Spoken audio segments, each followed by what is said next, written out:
Assalamualaikum warahmatullahi wabarakatuh. Perkenalkan, nama saya Sinta Widiningsih dari program Studi D3 Keperawatan Politeknik Kesehatan Kementerian Kesehatan Tasikmalaya. Hari ini saya akan melakukan promosi kesehatan. Nah, sebelum saya melakukan promosi kesehatan, tentunya saya sudah membuat suatu struktur perencanaan terlebih dahulu. Nah, setelah saya mematangkan perencanaan saya, lalu saya menganalisis situasi yang ada di daerah saya. Dengan cara yang pertama, saya mencari informasi dari masyarakat ataupun bahkan dari ibu kadar atau dari RT. Apa sih keluhan-keluhan yang sering dikeluhkan di masyarakat di daerah saya. Nah, setelah itu saya juga mendapatkan informasi bahwa masyarakat di daerah saya ini biasanya sering mengeluh kadar kolesterol yang tinggi, terus rematik dan juga hipertensi. Nah, setelah itu saya juga mendapatkan persentasenya. Nah, persentasenya dari mulai kolesterol ini ada sekitar 30% dari warga masyarakat yang ada di daerah saya. Hipertensi ada sekitar 20% dan yang terakhir rematik ada sekitar 18%. Nah, itu kan sudah ada beberapa masalah ya. Nah, setelah itu saya juga menetapkan prioritas nih. Yang paling banyak yang sering dikeluhkan itu kan kolesterol. Nah, maka dari itu saya memilih promosi kesehatannya mengenai tentang penyakit kolesterol. Nah, setelah itu saya mendapat tujuan saya, apa sih tujuan saya melakukan promosi kesehatan ini? Yang pertama tentunya saya akan memberikan informasi kepada masyarakat tentang penyakit kolesterol. Terus yang kedua, saya akan memberi edukasi atau pendidikan kesehatan juga. Dan yang ketiga, tentunya saya akan mengeksplor pengetahuan masyarakat mengenai beberapa macam penyakit juga, bukan hanya di kolesterol. Nah, setelah itu saya di sini menetapkan sasarannya individu atau ke personal atau ke perorangan. Nah, di sini saya sudah mengatur jadwal promosi kesehatan pada hari Selasa tanggal 6 Oktober tahun 2020. Nah, sebelumnya saya sudah kontrak lebih dahulu dengan klien yang akan saya kunjungi, jadi supaya mereka nanti tidak kaget ya. Nah, setelah perencanaan dan semuanya sudah siap dengan matang, lalu saya melakukan promosi kesehatan pada jam 8. Jadi nanti saya 10 menit sebelum jam 8 saya berangkat ke rumah klien.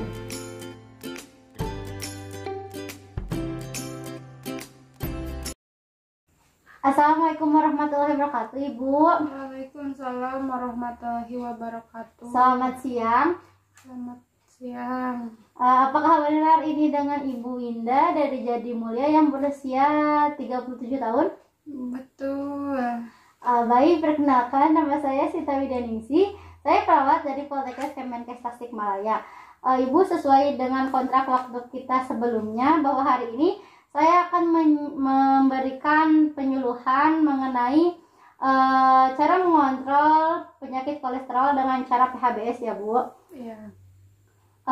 Nah, tujuan dari penyuluhan ini agar Ibu nanti bisa mengontrol kadar kolesterol Ibu dan juga agar bisa menerapkan perilaku hidup bersih dan sehat ya, Bu. Nah, untuk waktu yang diperlukan kurang lebih sekitar 15 menit. Terus di sini saya mempunyai beberapa inti materi yang akan saya berikan kepada Ibu ya.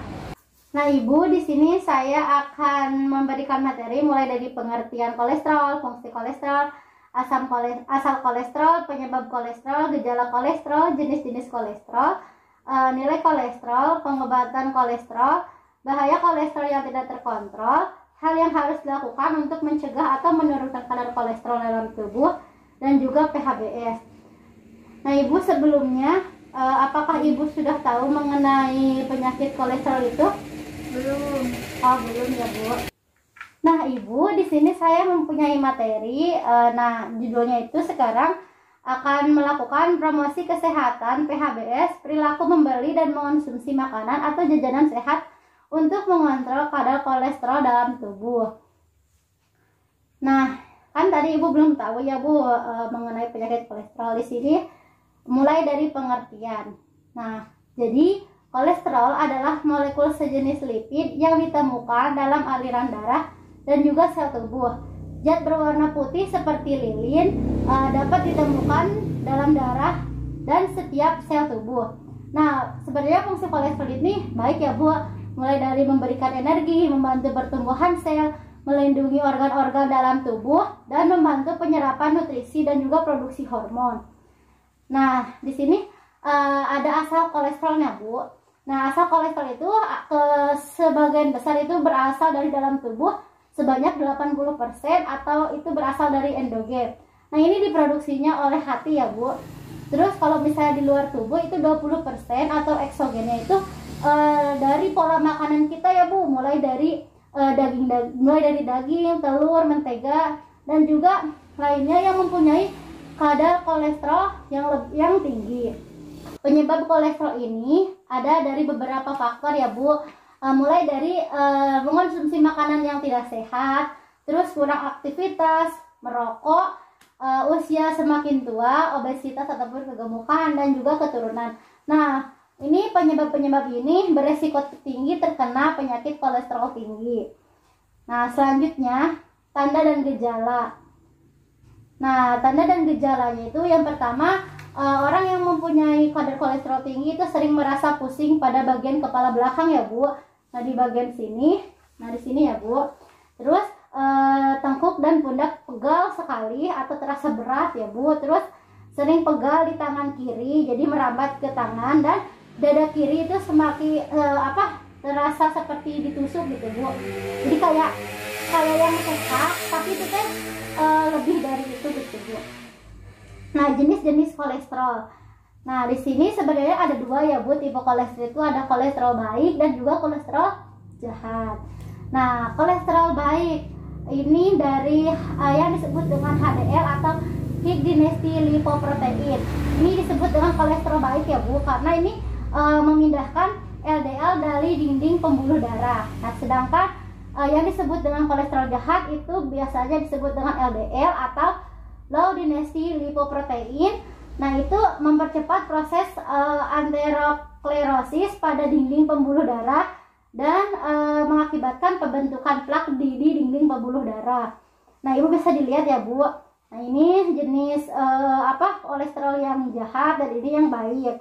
Nah, juga kan tadi udah disebutin ya Bu, ada 80% dari produksi liver atau hati dan juga 20% dari makanan. Nah, berapa sih Bu nilai kolesterol yang baik itu? Nah, nilai kolesterol yang baik kurang dari 20 mg per dl itu normal ya Bu. Terus 200 sampai 239 mg per dl itu ambang batas resiko tinggi, dan lebih dari 400 mg per dl itu resiko tinggi terkena kolesterol. Nah, Ibu kalau boleh tahu kadar kolesterol Ibu berapa ya Bu? Atau Ibu belum ngecek lagi? Dulu terakhir mengecek itu yang di ambang batas resiko tinggi. Oh iya. Jadi ya Bu, rentan gitu Bu, Ibu nanti rentan ke resiko tinggi, ataupun kalau misalnya Ibu bisa memperbaiki pola makan Ibu atau pola aktivitas Ibu bisa ke normal. Iya, betul sekali. Nah, sekarang pengobatan kolesterol. Nah, pengobatannya dengan cara perawatan dari mulai perilaku membeli atau mengonsumsi makanan atau jajanan sehat, pola hidup bersih dan sehat, serta rajin berolahraga. Dan juga jika sudah kontrol ke dokter, mungkin nanti dokter juga akan memberikan resep obat yang sudah dianjurkan oleh dokter ya Bu. Kalau boleh tahu Ibu biasanya untuk pengobatan kadar kolesterol itu seperti apa Bu? Menjaga pola makan Ibu atau bagaimana? Diusahakan menjaga pola makan. Oh iya. Jadi belum terlalu ke dokter ya Bu? Pernah dulu dicek, terus langsung dijaga pola makannya biar tidak terasa sakit lagi, tidak kumat.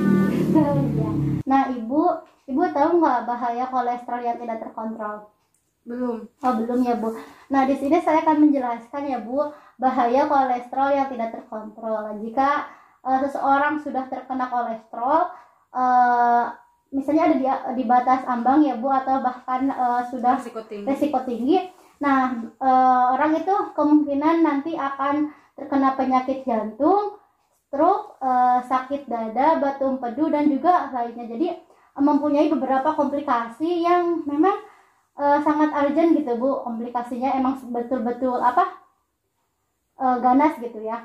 Nah, di sini apa sih hal yang harus dilakukan untuk mencegah atau menurunkan kadar kolesterol? Yang pertama itu tentunya harus diet. Nah, dietnya itu mengurangi makanan yang berlemak atau yang mengandung kolesterol tinggi. Nah, perbanyak makanan yang berserat tinggi, kurangi berat badan atau berat badan harus ideal.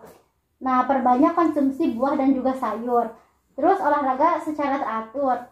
Terus kepatuhan terapi nih, jika sudah emang benar-benar risiko tinggi, jadi harus rajin cek kadar kolesterol secara berkala. Periksa ke dokter secara teratur atau minum obat sesuai dengan anjuran dokter. Nah, jadi dianjurkan harus mempunyai alatnya sendiri gitu, Bu. Nah, terus selanjutnya perilaku membeli atau mengonsumsi makanan ataupun jajanan yang sehat. Contohnya, hindari makanan yang berminyak, hindari makanan pedas, hindari makanan yang banyak mengandung lemak. Nah, menerapkan perilaku mengonsumsi makanan gizi yang seimbang. Nah, di sini untuk menurunkan kadar kolesterol ya, Bu, atau LDL atau kadar kolesterol yang jahat. Nah, bisa mengganti nasinya, nasi kalau misalnya awal dari nasi putih ke nasi merah. Terus sayurannya misalnya ada anjurannya memakan sayuran buncis, ikannya untuk proteinnya ikan tuna ataupun ikan yang banyak mengandung omega 3. Terus buah-buahan yang banyak mengandung serat. Nah, terus ada juga makanan yang dapat meningkatkan HDL atau kolesterol baik ya, Bu. Seperti makanan gandum, terus yogurt dan juga kacang-kacangan. Nah, terus ada yang paling penting itu harus ber-PHBS atau perilaku hidup bersih dan juga sehat, merupakan kunci agar kadar kolesterol dalam darah tidak naik. Mulai dari sebelum makan cuci tangan dulu. Ada berapa, Bu, cuci tangan yang baik dan benar? 10. Enggak, Bu, ada 6 langkah ya, Bu. Nah, jadi mulai dari telapak tangan, punggung tangan, selak, terus kunci, terus diputar, terus ke pergelangan tangan ya terakhir. Nah, terus selanjutnya PHBS. Ibu udah tahu nggak sih apa itu PHBS? Perilaku hidup bersih dan sehat. Ya itu kan kepanjangannya gitu, Bu. Ya. Nah, intinya harus bersih. Ya, siap. Nah, jadi Ibu di sini PHBS atau perilaku hidup bersih dan sehat adalah semua perilaku kesehatan yang dilakukan karena kesadaran pribadi sehingga keluarga dan juga seluruh anggotanya mampu menolong dirinya sendiri pada bidang kesehatan serta memiliki peran aktif dalam aktivitas masyarakat. Nah, jadi Ibu setelah Ibu melihat materi yang ini, apakah Ibu bisa menyimpulkan hubungan antara PHBS dengan penyakit kolesterol? Insya Allah. Nah, ya baik, di sini saya juga akan memberikan informasi juga ya, Bu. Jadi kan kalau yang kayak yang tadi nih, Bu, yang mengonsumsi makanan atau jajanan yang sehat ya, Bu. Nah, itu kan merupakan komponen dari PHBS. Nah, jadi poin-poin dari PHBS ini ya tadi yang kayak makan yang gizi seimbang, terus mengonsumsi makanan yang atau jajanan yang sehat. Nah, itu merupakan salah satu komponen dari PHBS. Nah, jadi salah satu kunci supaya kadar kolesterol bisa terkontrol atau bisa menurun ke kadar kolesterol yaitu berperilaku hidup sehat dan bersih atau Ibu menjaga pola makan Ibu. Nah, jadi kalau untuk materi sudah ya, Bu. Nah, Ibu di sini saya mempunyai mempunyai pamflet. Ini, Bu, jadi pamfletnya di sini udah insya Allah lengkap ya, Bu, mulai dari pengertian, terus apa yang bisa menyebabkan kadar kolesterol tinggi gitu, Bu. Nah, silahkan dibaca ya, Bu. Nanti saya akan memberikan beberapa pertanyaan kepada Ibu. Harap Ibu bisa menjawabnya ya. Sekarang saya mempunyai pertanyaan kepada Ibu dan harap Ibu bisa menjawabnya, tapi jangan melihat leafletnya ya Bu. Ya. Nah Bu, apa sih kolesterol itu menurut Ibu? Kolesterol itu berarti lipid yang ada di dalam aliran darah, terus diproduksinya oleh hati. Oh iya. Terus kalau kolesterol itu ada berapa jenis Bu? Ada 2. Apa aja? Ada yang Kolesterol baik dan kolesterol jahat. oh, iya. Ibu, selanjutnya kalau cara untuk hal yang dilakukan ketika kadar kolesterol kadar kolesterol naik atau untuk mengontrol kadar kolesterol itu bagaimana Bu? Yang pertama intinya menjaga kebersihan, hidup bersih, sebelum makan harus selalu cuci tangan, terus sayuran ataupun memakan buah-buahan apapun itu dan lain sebagainya harus terlebih dahulu dicuci dulu. Kemudian menjaga pola makan, makanlah yang sehat, jangan memakan makanan yang berlemak. Kemudian rutinlah berolahraga. Terus apa lagi ya? Gizi seimbang ya Bu. Oh ya, harus memakai gizinya harus seimbang. Jadi harus sayuran, jangan yang berlemak, jangan yang goreng-goreng. Tapi kan itu sangat berat ya Bu ya. Iya. Soalnya Apalagi yang tidak suka sayur-sayuran. Berat sekali. ya. Ya baik. Nah di sini saya akan menyimpulkan hasil penyuluhan. Jadi kolesterol adalah molekul lipid yang ditemukan di dalam aliran darah. Nah ini teksturnya atau warnanya itu berwarna putih seperti lilin dan diproduksi oleh hati ya Bu. Tadi benar kata Ibu. Nah juga kolesterol itu kan ada 2 ya Bu, ada 2 macam, ada kolesterol baik dan juga kolesterol jahat. Tentunya semuanya juga mempunyai peran dan fungsinya masing-masing. Tapi untuk kolesterol jahat jika terlalu tinggi banyak sekali dampak negatif bagi kesehatan kita ya Bu. Tadi seperti resiko tinggi ke penyakit jantung ya, terus stroke, terus nyeri dada, terus batu empedu dan juga banyak lagi. Nah untuk caranya berarti tadi benar ya kata Ibu, ber-PHBS itu mengonsumsi makanannya yang baik dan benar, gizi seimbang, terus juga yang pastinya menghindari makanan-makanan yang berminyak ataupun makanan yang mempunyai kadar lemak tinggi. Nah Ibu, mungkin sekian ya penyuluhan dari saya. Saya ucapkan terima kasih kepada Ibu telah berkenan dalam acara saya ini. Semoga acara ini bermanfaat bagi Ibu. Amin. Dan juga bagi saya. Amin. Baik kalau begitu untuk acara promosi kesehatan hari ini saya cukupkan sekian. Wassalamualaikum warahmatullahi wabarakatuh. Waalaikumsalam warahmatullahi wabarakatuh.